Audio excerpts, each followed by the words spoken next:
Hello and welcome everyone. Toward the start of the story, it was shown that an organization involves certain individuals in an impeded room, which name is a getaway room. To escape this room, the individual necessities to settle a riddle, yet if she fizzles, the end will be lethal. This game is made for rich individuals, since they appreciate watching them pursue lives and demise. They put cash on the player in this endurance game. This is Movie Escape Room Part 2. A young lady named Zoey and her companion Ben made their most memorable endurance from the departure room. After which Zoey vows to uncover the reality of this organization, so it never has an opportunity to hurt others. In the following scene, a man working before the PC is really setting aside those getaway space for that organization. He has a spouse and a young lady whose name is Claire. His better half could do without this occupation of building a departure room. She says the impact of awful things will return severely to their young lady, which is the explanation she guarantees separate. She needs to remain far away from him with her main girl. However, he says this conversation will be talked about later. After that, she goes for washing up and moves into the steam room. The entryway is locked when she enters and she comprehends she is trapped in a departure room. The room temperature is climbing and she begins languishing. She yells to open the entryway.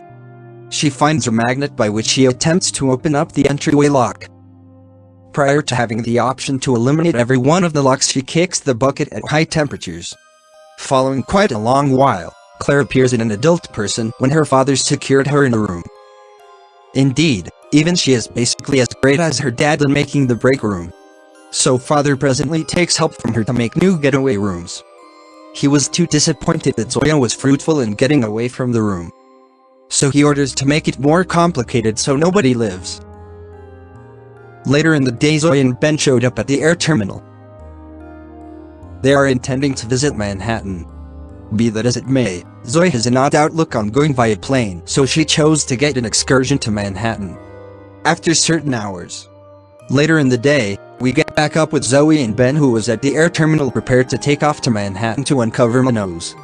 Notwithstanding, Zoey is encountering some faltering and will not get on the trip without a moment to spare. They just avoided a disaster. They consented to feel free to get there, all things being equal.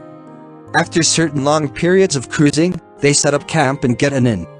The two of them get up to go to the bathroom. Back down Ben just to hear a few bizarre clamors outside catching his eye. The room out of nowhere begins shaking and Zoey shouts that the entryway is locked. The roof gradually begins descending, friggin' twisted out, not understanding what the frick to do.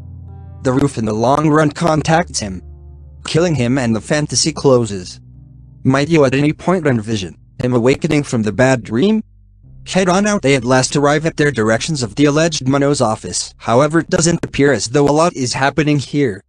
In the wake of a tab, a destitute person offers assistance getting inside a little of money. Out of nowhere, a destitute person snatches Zoey's necklace. Out of there, we get a perfect little pursuit succession that drives the entire way to the metro and onto a train. The destitute person outmaneuvers them, getting off the train without a moment to spare. Understanding he's far off, they pause and rest and are plunked down while Zoey researches some peculiar train clamors. Ben sees an ad with an incorrect spelling. The two of them go to the guide stall to see that there's no train driver. Their train truck then unexpectedly splits from the remainder of the train and goes down a substitute way into an unwanted station. Everyone begins blowing a gasket after the acknowledgement of the circumstance and takes a stab at all that they can to help. In any case, with no mobile phone administration and flawed crisis brakes, they're in somewhat of a pickle. The train reaches a crashing stop. Everybody collects themselves and attempts to sort out what in blazes is going on. Theo, a fighter who simply needs to return home for his significant other's birthday, presses a button for help just to receive a pre-recorded message for train travelers. Ben rapidly acknowledges Manos is liable for this. In any case, Zoey isn't the one in particular who understands what that implies. Everyone shares their encounters going through the departure rooms and how every one of them was the last one standing. With an entire bundle of Teslas jumping out from the top of the train truck and shooting power all over the place. I'd express the time has come to begin searching for certain signs. Yet again, Brianna presses the help button to hear the message. Nathan dismantles the sentence explicitly about a dubious bundle. What's more, tracks down an irregular sack under a seat inside containing a towel and a metal handle. separating to see what they can utilize it on. Brianna discovers a way. One bit near Theo proposes that they utilize the idea about the guide stall as the pre-recorded message expressed to report anything dubious to the closest. However, rapidly understands that he has a cowhide belt, which is a protector, hence opening the entryway. Inside is an old time token gaming machine and a sign that says generally deliberate deception should be pulled. Ben recalls the incorrect spelling in the promotion from prior, and the gathering rapidly tracks down additional mistakes in different advertisements. Zoey then acknowledges there are 26 handles like the 26 letters in the letter set. They choose to endeavor pulling the comparing handles to each letter. That is absent from the promotions, which really appears to work, giving the gathering a token for each right handle pulled and gradually translating a message on an electric sign.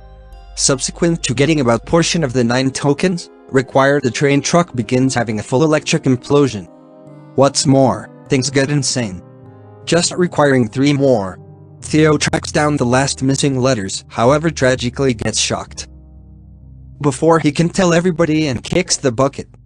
Miserable Zoey, taking a gander at the message, interprets it to be welcome back and tells everybody.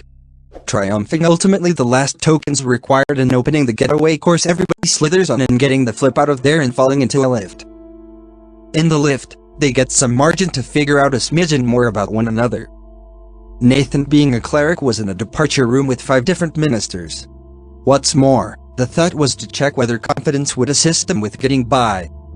Pretty wrecked Brianna, being an online entertainment powerhouse, was in a themed getaway from room of detonating mirrors. With the lift beginning to shake, they understand now is the ideal time to continue on. Furthermore, into the following room, which is a bank, with the vault completely open. Absolutely not a chance it's that simple, however obviously. Consuming lasers shoot around wherever when Brianna steps on a specific tile. They understand they need to track down the right example through the tiles to get to the bank vault. Hurrying to track down hints because of a 10-minute clock before the room goes up in lasers. They track down a vital inside a candy. This key is utilized to open 2 security store boxes named Sonia. One containing clear bills and the other with extremely sharp jewels. Zoey coincidentally cuts herself on one and uses her blood on the clear bills to uncover a 4-digit PIN code that Nathan goes into the ATM machine. The ATM machine prints a receipt, which is another hint driving them to the timekeepers. The clock's timed to some degree and covers the example to get to the opposite side. Nathan snatches a heap of candies. Abandoning a path for the others to follow, he at last strides on some unacceptable tile. The lasers going off and making him lose equilibrium and take himself out. The women get him off the tile, reactivating the lasers quickly. With only brief left, Zoey tracks down a diagram with the excess example. The gathering following and getting out Zoey, then makes a run for it as the laser begin going off, scarcely making it in time. That room is really loads of tomfoolery, and it certainly makes the watcher pretty restless while watching it. They head into the following room, which is presumably the most paramount one in the film. A decent looking oceanside that transforms into a photograph once. Brianna snaps a picture with a camera that she tracked down laying in the sand. That was a little repetitive fun. Reality, they really utilized 11 tons of sand to make this break room. The rear of the photograph provides them some insight, prompting them tracking down a metal identifier and a few digging tools. They utilize the metal identifier until they track down a responsive spot. Also, begin digging. They in the long run arrive at an anchor. Be that as it may, the sand turns rapidly. Sinking sand sucking in Rachel, yet Nathan plays legend and ties a rope around himself, making a plunge and getting Rachel. The team hauling her out to somewhere safe. Nathan doesn't get so fortunate, however, as the rope snaps and sinks to his demise. The whole oceanside is by all accounts a wide range of rushed. So the gathering heads to an oceanside chase involving the anchor as a key to gain admittance to within. They view a refrigerator that requirement says connected. Accepting it very well may be an exit. What's more, to turn on a smaller than usual beacon, they flip it, changing the hour of day to night and initiating the beacon outside. Zoey heads to the highest point of the beacon to find a piece of information that drives Ben to a life-sized model with shells covering her eyes despite the fact that she's sinking. He figures out how to eliminate one of the shells and finds the link head required for the cooler. He goes to the cabin, giving it to the women. They plug it in, opening the ice chest, prompting an exit. Nonetheless, Zoey tracked down a device in the telescope that permitted her to attempt off the moon's casing. She accepts this would permit them to get away from the whole game. With the whole ocean side sinking, the gathering goes this way and that about what direction they ought to head. At last Rachel and Ben head for the beacon and Brianna stalls out in the cottage. She's compelled to go through the ice chest while Rachel and Ben climb the beacon. Sadly for Ben, however, the handles begin shutting and pounding his fingers and falling into the scent trap. Zoey is in a touch of shock yet is compelled to continue on. At any rate, they make it to the tunnel. However, Zoey, being damaged, has a plunk down and doesn't actually want to continue on. Rachel comforts her and illuminates her that she can't feel any aggravation. We at last figure out her earlier getaway rooms were themed around tormenting her. She accepts they need to continue on to prevent minnows from tormenting her more. Individuals, this is sufficient inspiration to get Zoey moving once more. They track down a stepping stool that prompts the roads of new. Furthermore, they at long last made it happen. They don't comprehend they're still in the game, since Brianna has been there for a smidgen. She illuminates them that it downpours corrosive when the clock goes to nothing. Searching for hints, Brianna climbs a emergency exit and sees a key. They utilize this key to open a moving shade before a pawn shop. The front entryway appeared to be locked, however, as the clock runs out. Be that as it may, fortunately for them, an overhang jumps out to safeguard them. They hear the telephone stall ringing yet can't get inside because of another lock. Notwithstanding, a news broadcast playing on a television in the pawn shop provides them one more insight into gathering water. Rachel finds a ketchup bottle made of polymethylpentine as corrosive resistant. What's more, sets it out in the road to gather water while the women conceal under another canopy. When the downpour stops, they utilize the container to dissolve the lock on the telephone corner. They get inside, however, hear nothing on the telephone.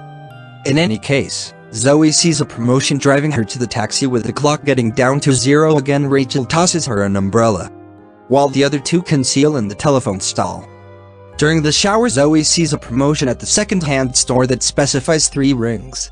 She advises them to pick up the telephone on the 3rd ring. Also, when they do it, it opens the taxi entryway. Zoey promptly runs in. Be that as it may, when the others attempt, the entryway closes and locks alongside the telephone stall. Sadly for them, they pass on in the downpour. Zoey then again falls into a chute in the secondary lounge. She gets up before her girl Claire. Zoey sees a container of things, which are from all of the getaway rooms. She finds out these are undeniably connected with Claire. Also, sees the outlines to the train getaway from room behind her, sorting out that Claire planned every one of the rooms. She has no faith in her anyway. Claire gains her trust by saying that she had to make these. Furthermore, showing that Ben is as yet alive despite the fact that a few buff fellows stroll in and toss him into the last game, which is really the sauna all along. This was not a piece of the arrangement. However, Zoey asks Claire to save him. However, she illuminates him that she can do that assuming she's let out of the enclosure. To do so, they should tackle another riddle. Zoey helps her out by disentangling the riddle on the wall, which gives them the code to open the entryway. She heads out to see her companion that was helping her in the background. Shot in the belly, her father then, at that point, emerges with a weapon. In any case, her mate on the ground shoots him before he can hurt anymore. Claire secures him in the case and runs higher up to get to his PC to save Ben. They get to his PC and supersede the framework without a second to spare, saving Ben. Claire illuminates Zoey that she and Ben really do for sure have the right facilitates to the Mino's office. Furthermore, gives her the keys to her father's vehicle to become bankrupted with the police. Zoey goes on out while Claire gives her a peculiar generalization. Heading out gaze, Zoey shows up at the Mino's office with the police capturing all interested parties and halting this whole effort. She views Ben, who is going as okay. Also, they ride away joyfully ever after in the emergency vehicle. Claire makes a beeline for the storm cellar to stand up to her father, where we figure out she was the person who made the sauna get away from the room that killed her mother. Furthermore, she was simply attempting to dazzle her father. He took every last bit of her work, however, and was given credit as though it were his own. She could do without that definitely, and lets him know that she'll take up where he left out. Then, at that point, enter a code that sucks all of the oxygen out of the crate, probably killing him and the film. In the event, it is of most extreme wish to have your subscription and a like. Your subscription is our motivation. Desire to see you in the following recordings. Thank you.